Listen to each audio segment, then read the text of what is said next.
Gênesis capítulo 47. É interessante aqui notar, só para quem não conhece, que houve uma grande fome sobre a face da terra. E até na cidade de Canaã, onde morava Jacó, seus filhos, toda a sua família. E a fome chegou ali.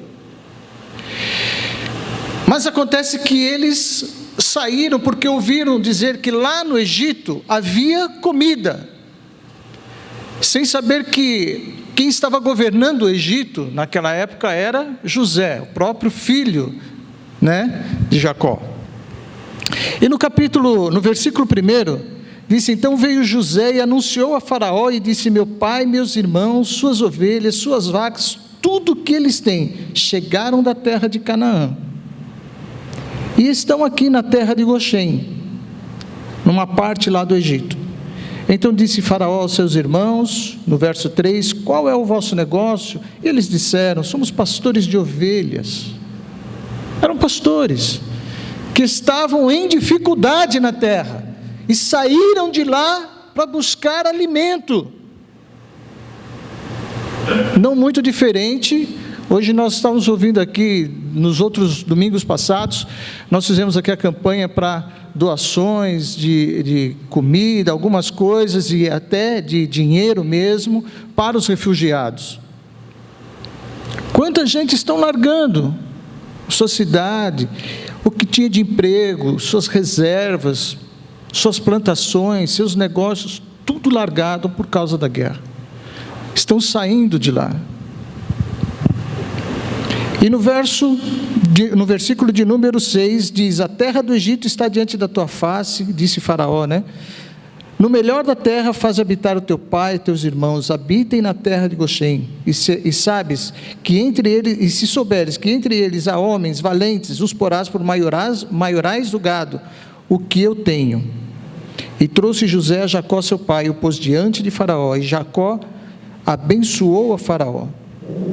Naquela dificuldade, naquela luta, ainda Jacó abençoou. Verso 11, e José fez habitar seu pai e seus irmãos, e deu-lhes possessão na terra do Egito, no melhor da terra de Ramassés.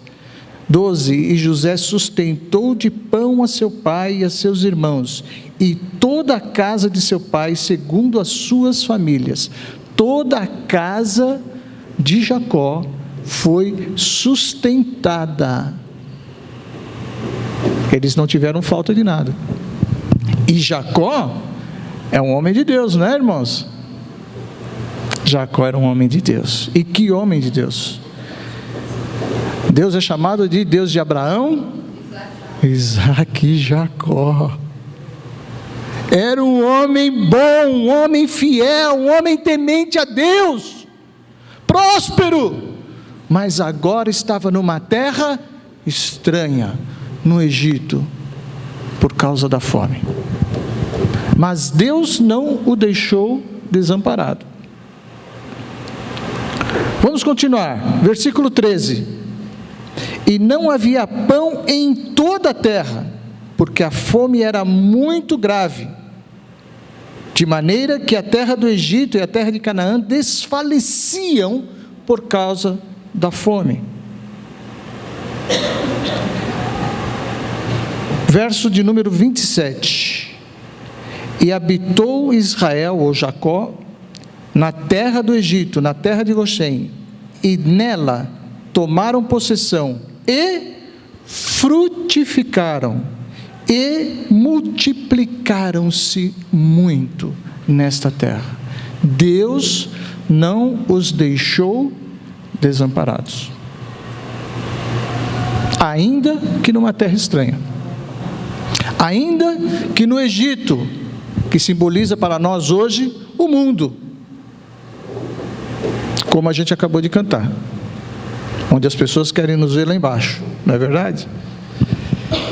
E ali realmente eles frutificaram, tanto é que a coisa ficou feia lá, anos depois, O povo cresceu tanto que outro faraó entrou, e achou que aquilo lá podia virar um exército contra ele, e aí escravizou o povo de Israel, que eram os filhos né, de Jacó, toda a sua família, e eles se tornaram escravos no Egito. E por se tornarem escravos no Egito, eles sofreram muito, começaram a sofrer lá. Que coisa, mas Deus não havia abençoado? Estranho, né, irmãos? Deus não havia abençoado e dado pão para eles. E aí eles começaram a ser escravizados, e veio que eles começaram a orar: Senhor, por favor, salva-nos, tira-nos deste lugar, somos escravos dessa terra, Faraó tem pesado o jugo sobre nós. E eles oravam, e essa oração chegou até Deus, e Deus então ouviu a oração, pegou Moisés, que ele havia treinado, preparado, e falou: vai lá no Egito de volta, e você vai tirar o meu povo de lá. Foi um tempo para o povo de Israel, agora era um outro tempo. E Deus lembrou das promessas e falou para Moisés: eu vou levar vocês para a terra de Canaã, que era onde Jacó habitava, terra boa, e vocês vão voltar para lá, e você vai tirar o meu povo lá do Egito. Acontece que esse faraó que estava no Egito, ele não sabia do que havia acontecido, o que José tinha feito, e na escravidão, ele fez com que aquele povo trabalhasse mais ainda. O jugo foi muito mais pesado, porque Moisés tentou tirar, e o faraó falou: não, de jeito nenhum, quem que vai me servir? Quem vai construir as minhas cidades? De jeito nenhum. Então Moisés ora, e as pragas, vocês já conhecem a história, vêm sobre o Egito. Mas quem morava no Egito? O povo de Israel. Eles estavam ali, de frente, convivendo com aquelas pragas também. Como nós estamos hoje no mundo, esse meio conturbado, político, econômico que nós vivemos? Nós estamos no meio, irmãos. Nós nos sentimos atemorizados, dificuldades, falta de recursos, enfermidades. Nós estamos no meio, estamos orando, e às vezes achamos que Deus não está nos ouvindo, e parece que quanto mais a gente ora, mais praga vem, porque o povo orou, Moisés foi, falou com o faraó, e falou: vocês querem ir? Tá bom, agora vocês não vão dar mais palha, não vou dar mais nada, vocês vão ter que colher a palha, vocês vão ter que fazer os tijolos, vocês vão ter que construir. O castigo foi pior. Parece que é assim, quando o povo de Deus começa a orar, as coisas pioram. Tem algum sentido isso, irmãos? As pragas vieram, mas é interessante notar na própria palavra de Deus, Êxodo capítulo 8, olha só, numa das pragas, o que acontece? Deus protege tanto o seu povo, que praga não chega diante do povo de Deus. Na praga das moscas, capítulo 8, versículo 20,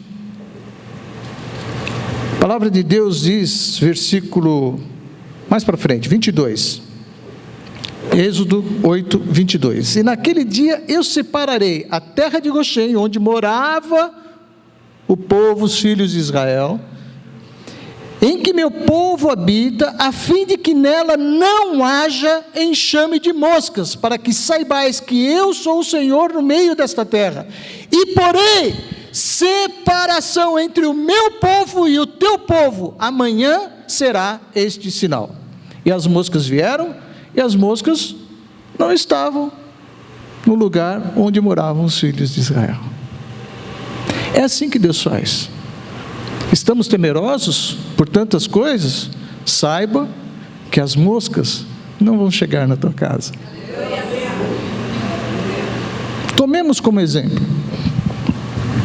Mas há mais, capítulo 9, tem aqui, verso de número 4: e o Senhor fará separação entre o gado dos israelitas e o gado dos egípcios, para que nada morra de tudo o que for dos filhos de Israel. Verso 6: e o Senhor fez esta coisa no dia seguinte, todo o gado dos egípcios morreu, porém do gado dos filhos de Israel não morreu nenhum. Nada, querido, nada vai morrer daquilo que Deus te deu. Nada vai secar, porque foi Deus que deu.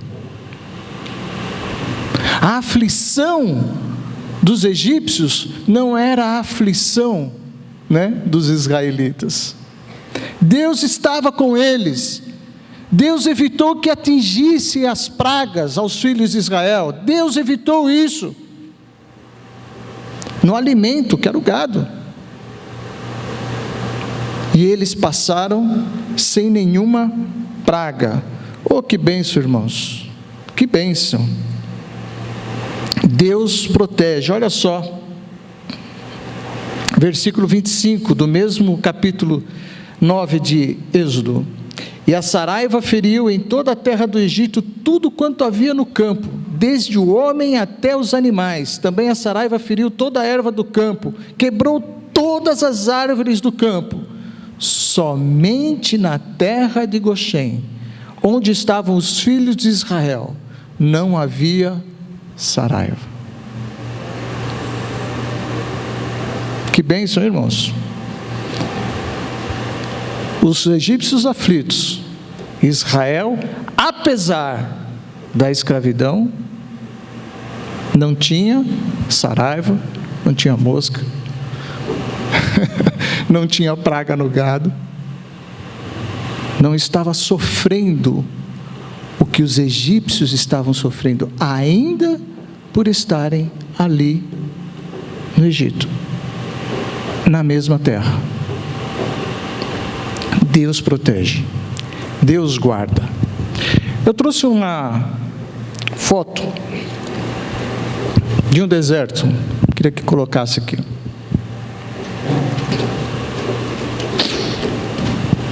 Quem gosta de morar no deserto? Quem gosta de ir para o deserto? Não, né? O povo de Israel saiu dali e foi para o deserto. Mas como nós cantamos numa música aqui, às vezes nos sentimos no deserto. O deserto é difícil. Calor durante o dia, frio durante a noite, não tem nada, não dá para plantar nada, sem água, lugar ruim. Talvez alguns aqui estejam no deserto na sua vida. E foi para lá que Deus, ao libertar o povo do Egito, apesar de guardá-los, de protegê-los ali, apesar de todo o trabalho árduo que o povo de Israel teve que vivenciar e teve que trabalhar, Deus ainda pegou e falou assim: vocês vão para o deserto. Que Deus é esse? Que tira você de uma cidade onde Ele mesmo está protegendo, onde Ele mesmo está alimentando, onde Ele está guardando, está dando direção, e leva para o deserto. No deserto Deus prova o coração do homem, mas não deixa de sustentá-lo ainda assim. No deserto Ele prepara o homem. No deserto Ele ensina o homem a depender dEle, Deus. No deserto Ele ensina a gente a ser humilde. Ensina a humildade. Querem ver isso? Deuteronômio capítulo 8. Falei que eu vou ler bastante textos aqui, viu, queridos? Então, prepara. Deus, Ele fica junto de você o tempo inteiro. Ele não desiste, Ele não te larga sozinho. e Deus estava com o povo. Lá no capítulo 8 de Deuteronômio, olha só: todos os mandamentos que hoje vos ordeno, guardareis para os fazer, para que vivais e vos multipliqueis, e entreis e possuais a terra que o Senhor jurou a vossos pais. Ele falou que ia dar uma terra próspera para eles. E te lembrarás de todo o caminho pelo qual o Senhor teu Deus te guiou no deserto destes 40 anos, para te humilhar, para te tentar. Aqui na realidade o texto do hebraico original é provar, para saber o que estava no teu coração, se guardarias os seus mandamentos ou não. E te humilhou e te deixou ter fome, mas te sustentou com o maná. Olha aqui, irmãos, às vezes a gente reclama das dificuldades. Olha por quê. Estou no deserto, não é esse deserto bonito, né? Foto, nossa, coisa linda. É bom ir lá passear, né? Tirar umas fotos, falar, ó, eu visitei, andei pelo deserto. Agora, viver 40 anos, irmãos, é muita coisa.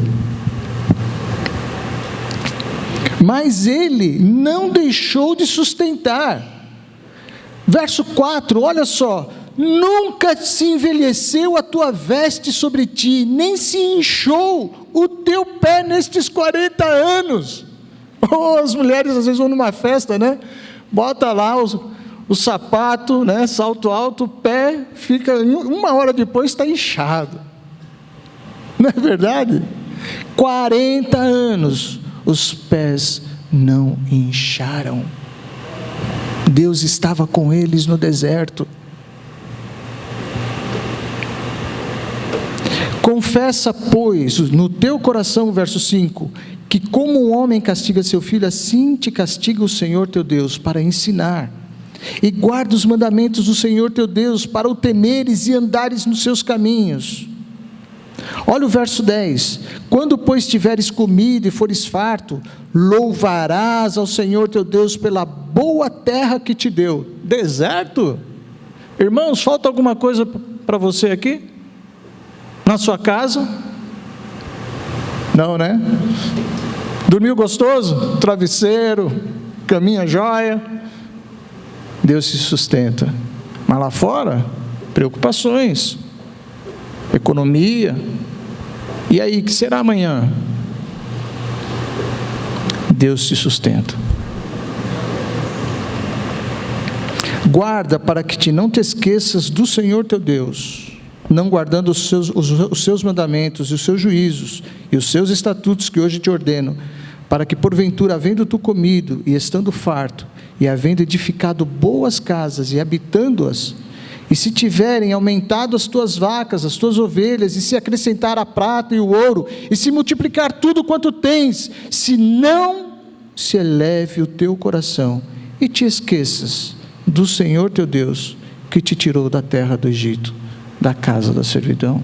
É para isso que serve o deserto, para não elevar o teu coração, para te provar, mas ainda assim não falta o sustento. Verso 17: não digas no teu coração, a minha força e a fortaleza do meu braço me adquiriram este poder. Antes, te lembrarás do Senhor teu Deus, que Ele é o que te dá força para adquirires poder, para confirmar o seu concerto que jurou a teus pais, como se vê neste dia.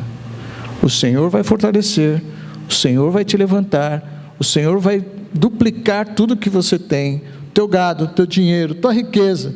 Se você não tem, Ele vai dar, porque o Senhor não deixa que ninguém passe necessidade. Mas não te esqueças que é o Senhor que te fortalece, é o Senhor que dá.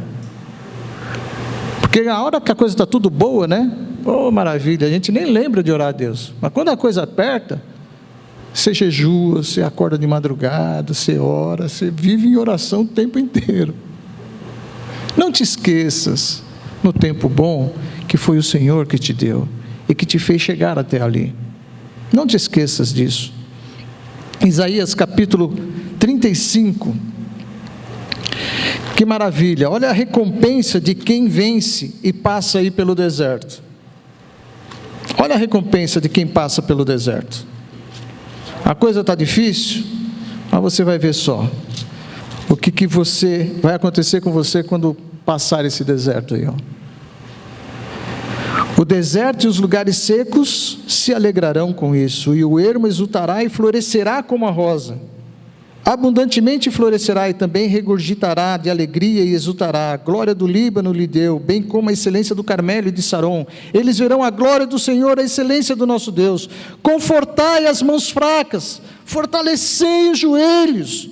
Dizei aos turbados de coração: esforçai-vos e não temais. Eis que o vosso Deus virá com vingança, com recompensa de Deus. Ele virá e vos salvará. Irmãos, não temam o que está acontecendo no mundo, porque o Senhor diz: esforça-te, porque a alegria vai chegar. A vingança das coisas erradas, a vingança sobre aqueles que fazem as coisas erradas, é de Deus, não é sua. Deus vai fazer você prosperar, mas a vingança Ele virá contra aqueles que fazem a maldade.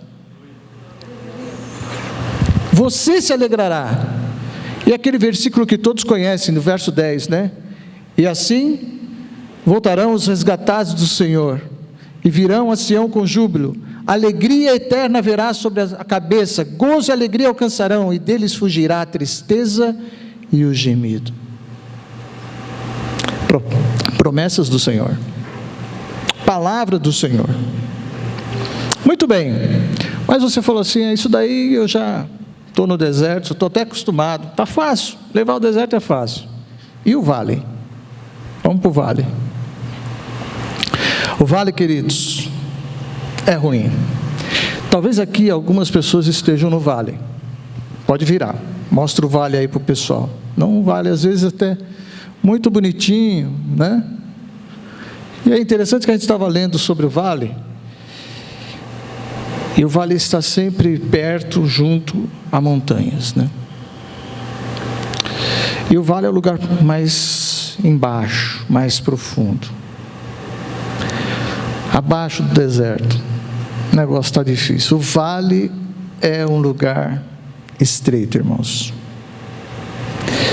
Vale é lugar de dificuldades grandes. Vale é um lugar sombrio, situações perigosas, estreitas. Exige de nós cautela, exige de nós vigilância, jejum, oração.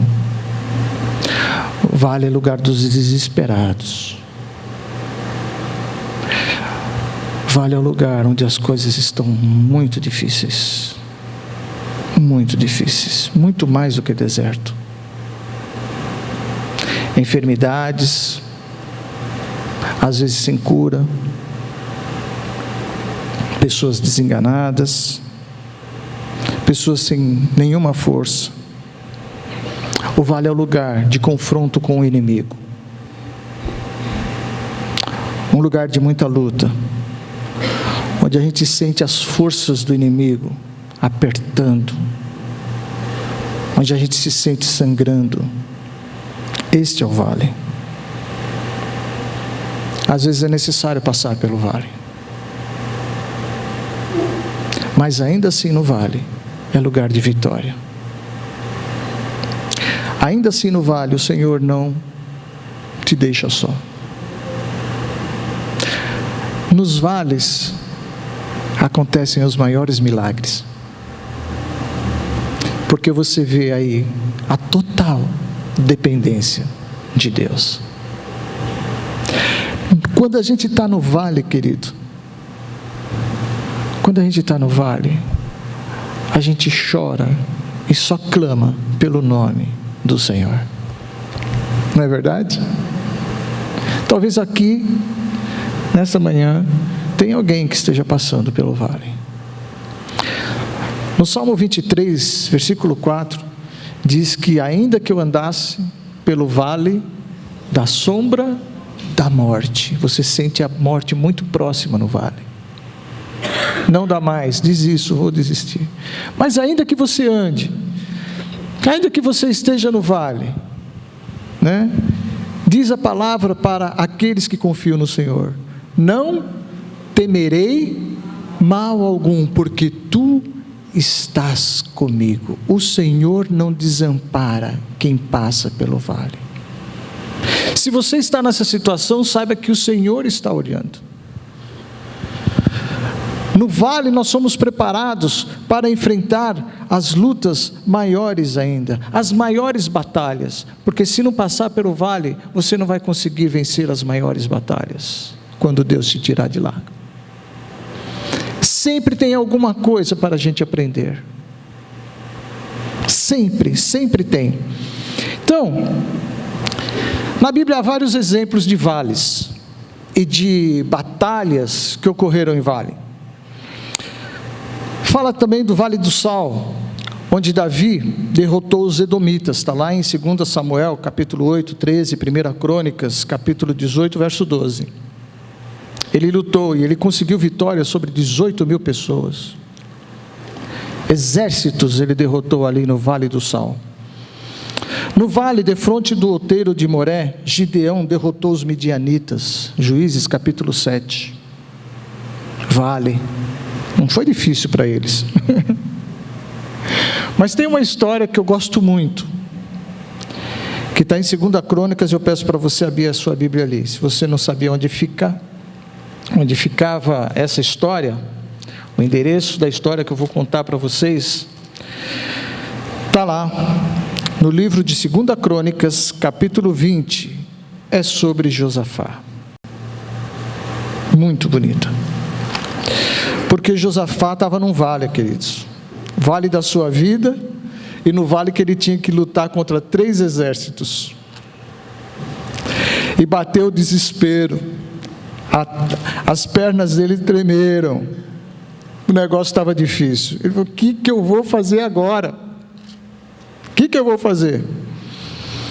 Josafá, rei de Judá, já tinha passado por uma batalha e por um aperto grande, porque Acabe resolveu lutar contra os sírios, e ele, o que ele fez? Ele se disfarçou e falou assim: não, você fica com a tua veste aí real, e vamos para a batalha juntos aqui, vamos unir as forças. Só que o rei Acabe se disfarçou, não pôs as vestes reais. Mas Josafá estava com as suas vestes reais, e os exércitos vieram sobre ele e o perseguiram, mas viram que ele não era o rei de Israel, e o deixaram ir. Isso aconteceu no capítulo 19. No capítulo 20, acontece que Josafá estava ali maravilhosamente bem no seu reino, e eis que aparece os filhos de Moabe, os filhos de Amon, e alguns lá de Seir, e vieram lutar contra Josafá.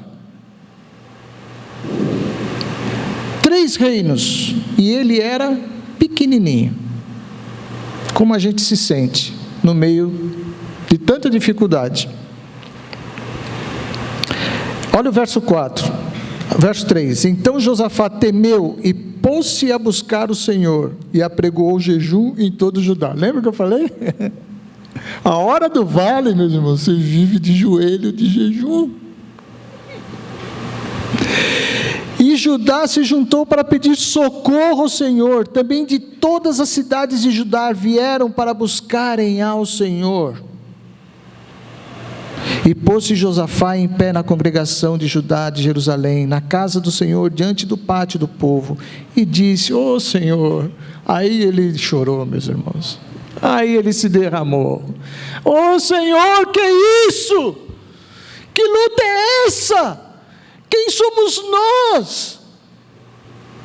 Vêm esses exércitos contra nós, o que vamos fazer? Ele começou a chorar, teve medo. A palavra diz que ele temeu. O rei de joelho diante dos seus súditos, todos da cidade, todos de Judá, vieram ali para buscar ao Senhor. Acontece que Deus deu vitória, e eles buscaram tanto ao Senhor, que Deus mandou uma palavra para um dos levitas que estava lá com eles, os cantores, Jaziel. E quando o Espírito do Senhor veio a Jaziel, e Jaziel profetizou e disse, verso 14, olha só, então veio o Espírito do Senhor no meio da congregação sobre Jaziel, filho de Zacarias, filho de Benaia, filho de Jeziel, filho de Mataias, levita dos filhos de Asaf. Asaf tocava, cantava, né? E Jaziel disse, dai ouvidos todo Judá e vós moradores de Jerusalém, e tu, ó rei Josafá, assim o Senhor vos diz, não temais, nem vos assusteis por causa desta grande multidão, pois a peleja não é vossa, senão de Deus. Quando a gente passa pelo vale, quem luta por nós é Deus, não somos nós, desde que você esteja buscando ao Senhor. No vale a coisa é tão difícil, irmãos, que a gente não tem mais força nenhuma, e é Deus quem toma o lugar para pelejar por nós, porque não há mais resistência na nossa vida, no nosso corpo. Então Jaziel profetizou ali sobre aquele povo e falou assim, vocês não precisam lutar, porque a luta é do Senhor. Essa é a vitória daqueles que são do Senhor. Você acredita nisso? Você tem fé nisso? Eu lembrei da palavra do pastor Samuel aqui domingo passado. Lembra que ele falou das botijas, daquela senhora, da viúva? E o profeta Eliseu chegou e multiplicou o azeite naquela casa, porque havia fome também. E às vezes a gente é tão medíocre, que a gente vem com uma botija só, né? E Deus tem muito para encher. Eu gostei. E ela trouxe as botijas que haviam na casa. E ele ainda falou assim, tem mais botija. Porque o azeite não faltou. Irmãos, venha mais vezes à casa do Senhor, venha na reunião de oração amanhã, na palavra, no estudo, para você se sentir mais fortalecido, para a tua botija se encher ainda mais, para enfrentar e passar pelo vale. Venha à casa do Senhor. Hoje está mais vazio aqui, porque eu soube que terminou tarde ontem, né, o negócio, então muita gente ficou cansado, não conseguiu levantar para vir à casa do Senhor. Mas quem está aqui, está sendo enchido com o azeite do céu, e vai sair mais fortalecido. Se você está no vale, quem sabe hoje seja o dia do Senhor te tirar do vale. Olha só, essa história é muito bonita, depois vocês leem em casa. No verso 18, Josafá se prostrou com o rosto em terra, e todo Judá, os moradores, se lançaram perante o Senhor, adorando o Senhor. E levantaram-se os levitas, dos filhos dos coatitas, dos filhos coraitas, para louvarem o Senhor Deus de Israel com voz muito alta. E olha o que aconteceu. E pela manhã cedo se levantaram e saíram ao deserto de Tecoa, e saindo eles, pôs-se em pé o rei Josafá. Ouvi-me ajudar, vós moradores de Jerusalém, crede no Senhor vosso Deus e estareis seguros, crede nos seus profetas e prosperareis. E aconselhou-se com o povo e ordenou cantores para o Senhor, que louvassem a majestade santa, saindo diante dos armados, e dizendo, louvai ao Senhor, porque a sua benignidade dura para sempre. Não havia mais força, não havia mais nada, mas havia um louvor nos lábios daquele povo. E enquanto eles louvavam, queridos, depois você lê a história, os exércitos se confundiram, começaram a matar-se uns aos outros, e eles não pegaram em armas. E aqueles exércitos todos morreram no vale. Olha o versículo, verso 25. E vieram Josafá e o povo para saquear os despojos, como também objetos preciosos, e tomaram para si tanto que não se poderia levar mais. 3 dias saquearam. 3 dias saquearam, sem pegar em arma. Sabe o que é isso, querido? quando a tua armadura, as tuas forças não dão mais conta, Deus vai à frente. Apenas louve, continue louvando, continue agradecendo a Deus, porque de nada tem falta aqueles que temem ao Senhor. E no 4º dia se ajuntaram no vale de Beraca, porque ali louvaram o Senhor, por isso se chamaram aquele lugar Vale de Beraca. O nome Beraca significa Vale de Bênção. Bênção do Senhor, lugar de bênção. Josafá venceu os seus inimigos, 3 exércitos, sem pegar numa árvore, numa arma, porque ele estava com o Senhor. Havia orado, jejuado, buscado o Senhor, e o Senhor estava com eles, no momento mais difícil da vida de Josafá, e daquele povo de Judá. Vale, mas o Senhor os fez passar, os tirou dali, e deu vitória. Queridos, junto do vale tem o quê? Eu falei, montanhas. Vamos lá para a 3ª cena. Olha que bonito, né?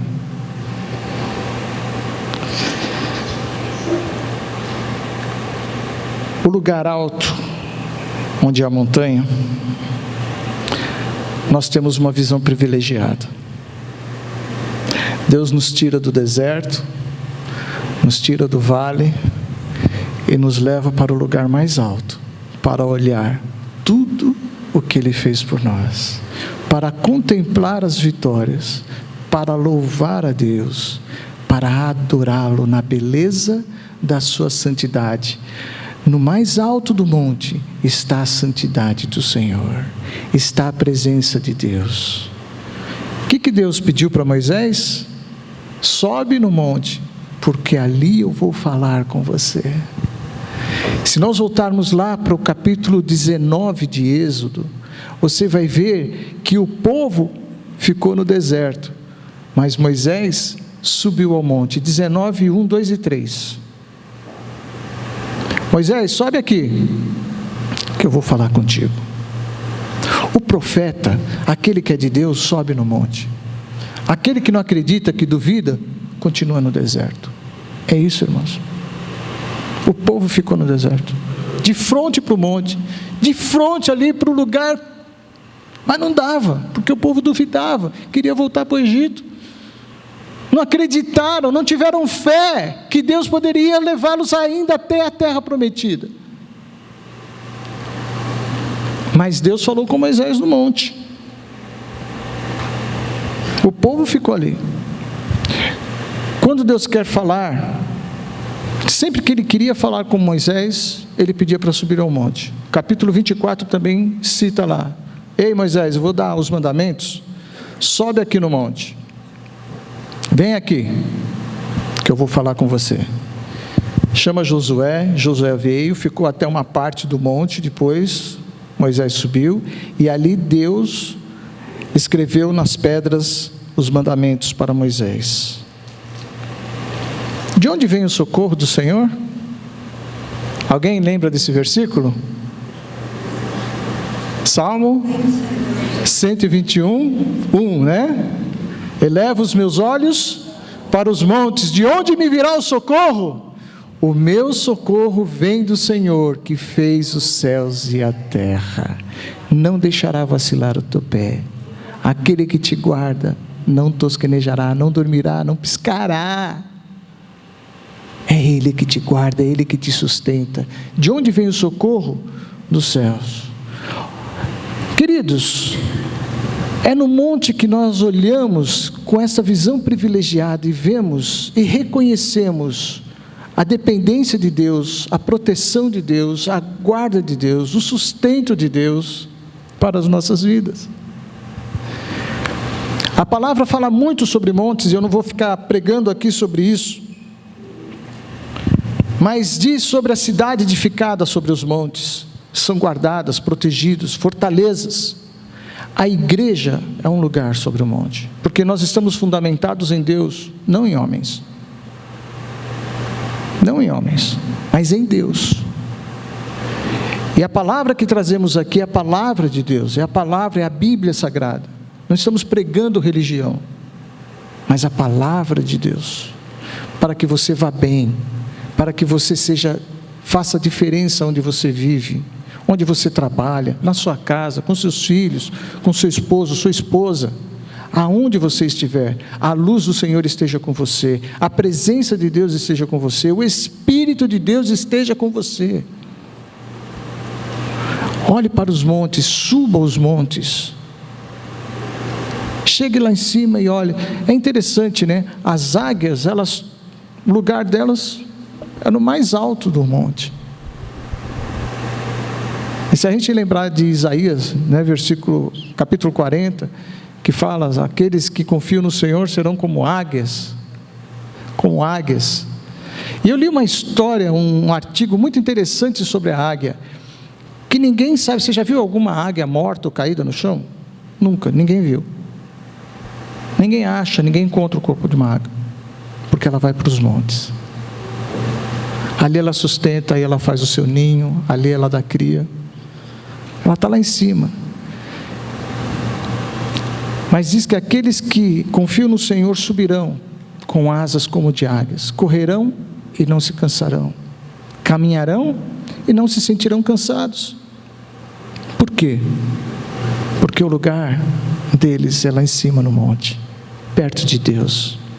No monte, a presença de Deus está lá, é o lugar que a gente está sozinho. Quando orares, fecha o teu coração, vai lá no teu quarto, busca a Deus. É o momento que você está no monte de Deus, é você e Ele, é intimidade, é o lugar, é o momento especial, o lugar especial, é a santidade de Deus que começa a agir na tua vida e a te capacitar. Aí você ganha, começa a conhecer a Deus. Você quer isso para a sua vida?